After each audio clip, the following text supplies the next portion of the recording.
checkpoint yang pertama, Pulau Dayang Bunting, yang mana kita tengok daripada jauh je lah. Depan sana tu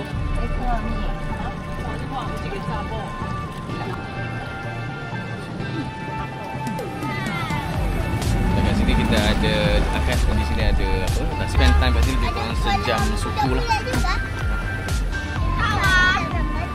Tasik Dayang Bunting. Bukan kat sini, dekat Tasik tu nanti. Tasik tu kedalaman dia adalah 10 meter. Lagi kat lagi.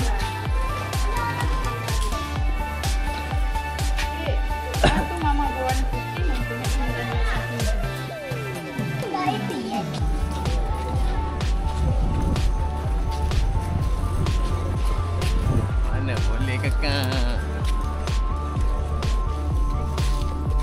Saya tunggu.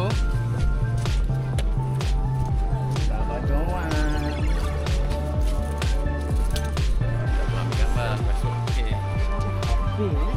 Dekat tengok dulu. Kau saya yang suci.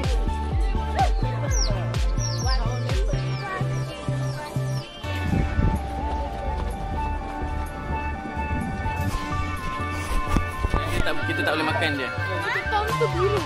Ada kita perlu.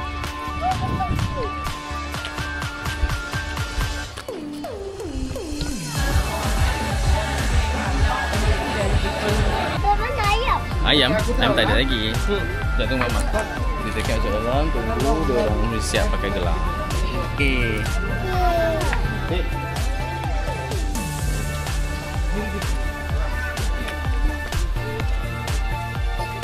Kau nak cakap apa? Kenapa? Pulau apa? Pulau Dayang Bunting.